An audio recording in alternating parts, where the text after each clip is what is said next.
Let me say something that might sting a little. You cannot expect people to suddenly become someone they've never been. Not because you deserve less, but because change doesn't happen on demand.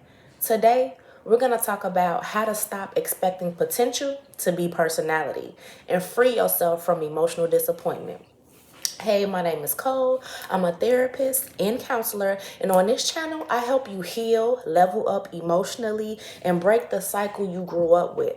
So, if you're tired of repeating the same emotional patterns in relationships, friendships, and even family dynamics, this video is definitely for you.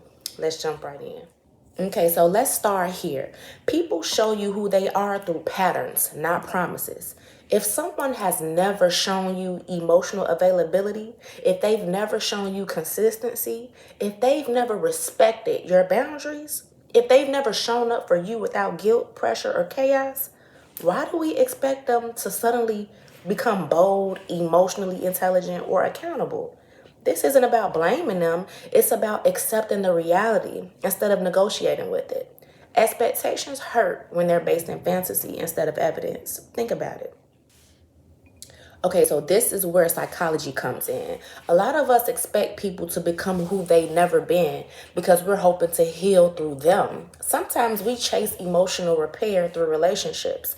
If they change, it proves I'm worth choosing. But that's not love. That's emotional survival mode. We're attached to their potential, not their reality. Potential is who they could be. Reality is who they consistently are.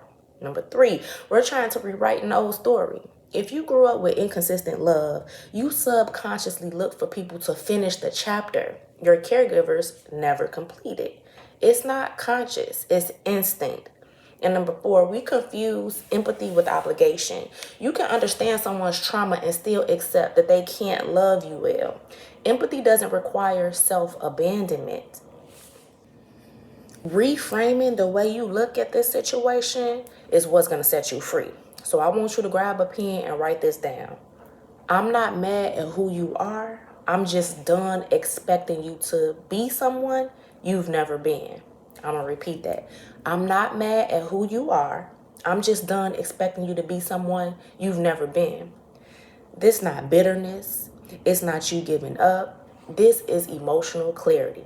You can love someone's personality and still acknowledge that they don't have the capacity for the relationship that you want.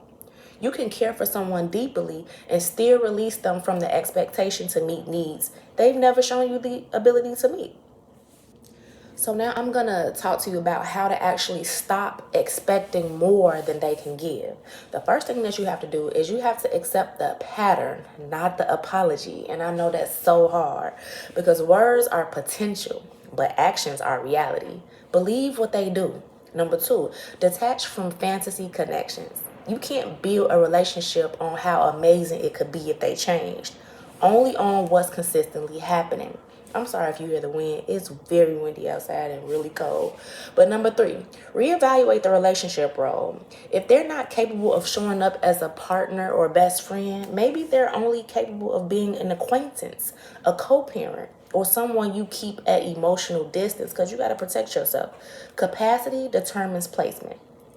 Number 4, stop giving emotional credit for behavior that never happened. Stop saying, but I know they care. I know they can do better. I know they're trying. If it isn't consistent, it is not real. And last but not least, number 5, shift the expectation from they should change to I should choose what's healthy. Their behavior is information. What you do with that information is your own growth. I'm going to be real. When you stop expecting people to be who they've never been, 3 things happen. Number 1, you stop overfunctioning. You no longer pour 120% into relationships where you only receiving back 20%. That don't make no sense. Number 2, you stop internalizing their limitations. Their lack of emotional capacity stops feeling like a reflection of your worth. And number 3, you create room for people who actually can show up. Consistency, safety, and reciprocity become your new baseline. You deserve that. Here's the truth, y'all. People don't owe you change, and you don't owe them your emotional peace while waiting on it. Accepting someone's emotional capacity is not settling, it's maturity.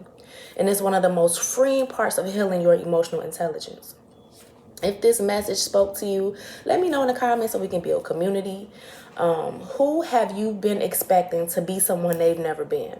And don't forget to subscribe if you're ready to heal, grow, and emotional level up with me. Share this with someone who may need to hear it. And as always, keep showing up for yourself, y'all, because that's how real change happens. Peace.